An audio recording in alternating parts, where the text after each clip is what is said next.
Let's actually talk 76ers. 76ers, they have currently been 8-2 in their last 10 games on a 7-game win streak. Joel Embiid has been playing really, really good. He's finally playing back-to-backs. Hopefully they can finally get him to start practicing. They are now 32-25. The only big question mark in terms of looking at their numbers has been their record on the road, at which they are currently right now 13-15. They are 4-7 within their division, and inside of their division is Toronto, Boston, Philly, New York, and Brooklyn. So of course this is a tough division because you got to go against Boston and Toronto. But what do you think about this Philly team? Are you trusting the process? What are your thoughts?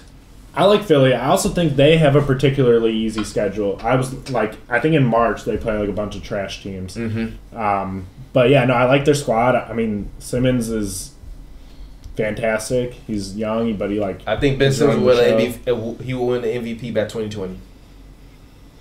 2020 MVP Ben Simmons. Over Embiid? Yes.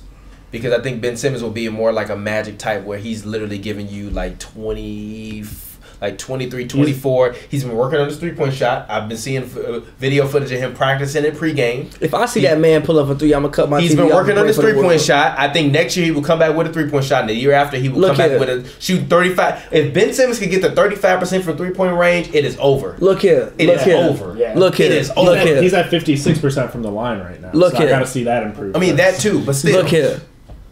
If I cut on my TV one day, and I'm casually watching the Sixers game, and I see this man, Ben Simmons, get the ball in the corner, pull up for three, and make it more. First of all, if I see him pull up for three, I'm going to drop everything I'm doing and be like, yo, he just shot a three. If I see him make it, I'm going to literally cut my TV off, go get on my knees, and say a prayer for the rest of the NBA. Because it's over. Yeah.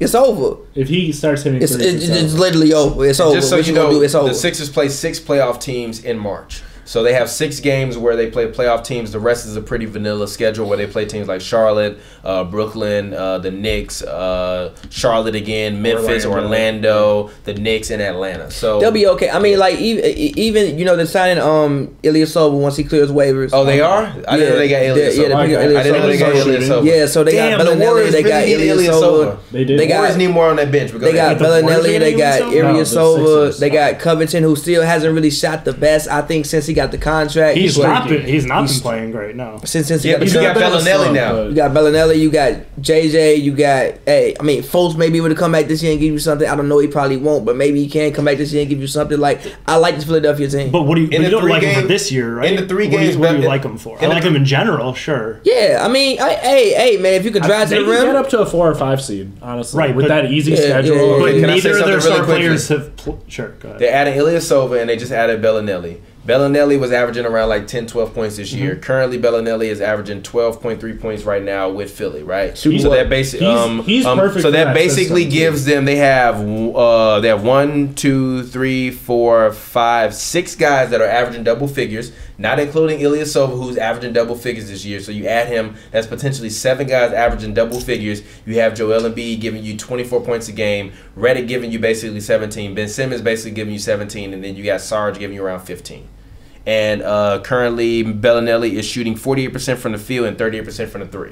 Yeah, he's perfect for that system too, because they want to just like run and shoot threes quick, and he shoots from anywhere on the court. He'll pull up and shoot. He'll come around threes and shoot. Yeah, he's a really good signing for them. I like that. Ilyasova as well. I believe on the Sixers all the way up to the point when they get to the second round. But I think that Joel Embiid and Ben Simmons are so angry and they don't care enough about everybody else's feelings that they could fuck around. And I said, if they play the Cavs in the second round, I wouldn't be surprised they beat the Cavs. No, I mean, no one can stop. No one can stop Joel Embiid. You know what can stop them is a full season of games. Neither of those guys have. No one can stop Joel Embiid. Simmons has never played a whole season. Of it doesn't matter. Have you not seen the man? He's going to give you on average. 17, 7, and 7. I'm going to guess that there's going to be a drop off by the time playoffs come. Their first time. He was pissed he wasn't an all-star. If I'm him, I'm motivated.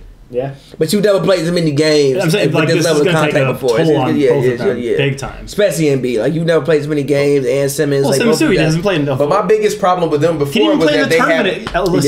My biggest problem with them was that they had Bellinelli. I mean, was that they didn't have guys like Bellinelli, and they didn't have Ilyasova. Both of those guys can come in, give you energy, give you points off the bench, and they can stretch the floor. They didn't have that before. Because before, you either Robert Covington or bust. After he got his contract, he disappeared. Sarge is cool, but Sarge is not a guy that you can depend on night in and night out to be the igniter. You can bring a guy like Bellinelli in and a guy like Ilyasova, and then you'll be able to give those extra few, like, 8 points. I think with every one of these teams in the NBA, right, the thing that I judge between, like, the really great teams and the bad teams are, like, who are those guys off the bench that you can depend on to give you those 8 to 14 points just that to know can change role, the game? You know? That can just those 8 to 14 points don't even have to be more than that. That can change the flow of the game. When I said D Rose could possibly do it for the Cavs. No. Because with the D Rose thing is like D Rose has to be number one healthy enough, number one within the right mind frame enough, and number one within the right system for him to be successful. He was not in either of those before. He is not. He is currently not signed by a team. So how can you say he's gonna come up in the big in the playoffs? I thought he would for Cleveland. I thought that but he you would. were wrong. Yeah. You were wrong. I mean, he got cut. Why can't you just go down with the opinion? You were wrong. Just admit you're wrong. Well, I think if he still gets signed, he can still do that. I think there is a right system for him, but Cleveland wasn't. I think, like, if he landed in Phoenix instead of Elfrid Payton, like,